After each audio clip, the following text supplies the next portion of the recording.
a chest that was almost imperceptibly rising and falling. He lived. There was just enough room for her to edge around him. She circled by inches, breath catching as she took in every detail. From head to toe he was, in a word, magnificent, a figure of geometric perfection. He could easily stand among the statues she'd sketched in the antique school. Except he wasn't marble, wasn't nearly so smooth, so rounded. Any bust of Achilles would look well with that straight nose and strong chin, those full but starkly shaped lips. But no sculptor would dare carve that jawline. It was too square, too harsh, contours darkened with stubble. The maleness overpowered, and was completely wrong for classical forms. Old gods and warriors wore thick curled beards as profuse as a maiden's locks.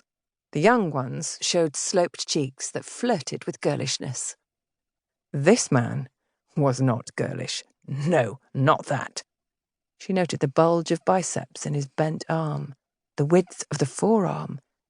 She moved her eyes over his torso, the masses of muscle well defined, dusted with more of that utterly unclassical hair, then traced the diagonal lines that ran down from his hip bones. She looked away, then back, at the black curls at the base of that V of muscle. Here, then, was another deviation from classical precedent. Canvases and statues had led her to expect something slightly more cherubic from that part of the anatomy. Obviously, artists upheld a long tradition of minimizing male genitals for the sake of composition, or decency, or did this particular man exhibit some quirk of proportion? A suppressed giggle emerged as a snort.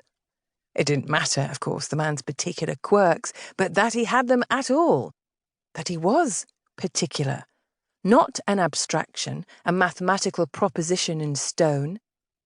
Those cold white statues she studied had taught her little about flesh, the tones and textures, the play of shadow and light, hard and soft. All those hours in the studios of Burlington House trying to work out how the sinews of the human form wrapped the armature of the bones. She almost clapped her hands. She felt flushed, wild. Here it was, the whole mystery of creation. No wonder women were denied access to life classes, banned from drawing semi-draped and undraped figures. It wasn't because the sight was corrupting. It was because the sight was illuminating. She leaned closer and caught a whiff of him, caustic enough to cut through the alley's fug of mud and mildew. She wrinkled her nose. Spirits were emanating from his very pores. He wasn't dead. He was dead drunk. Drank himself witless, and some of the local lads had played him for the fool he was. They could have left his drawers, for God's love. She dropped down into a crouch, dust and straw puffing up around her. She knew it was madness to sit on her heels beside a naked stranger, a sot, full as a tick on 40-rod gin. Drunkards didn't often emerge from sleep in the sweetest of moods. This one was strong. His body showed strength in every line. He might leap up without warning, swinging his fists in a rage. Her reflexes, though, were lightning quick. She could dodge a groggy blow. "Hello?" She cleared her throat, sidled closer. "Sir?" She only meant to rouse him.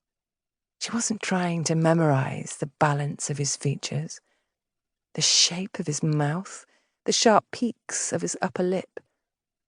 But somehow time was passing. She could hear the factory whistles sounding, and her eyes were still wandering, sliding down to his chest and arms. She'd have to run from the omnibus to make her morning lesson. She rose, crept out onto the street.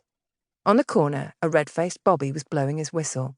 She'd bet her right eye the police would give the man a sniff, heave him up on the wagon, and dump him in a jail. The thought disturbed her. She turned away. There, a rag picker, painfully young, all but hidden by the bag on his back. She gave him a smile. "What's your biggest piece of sacking?"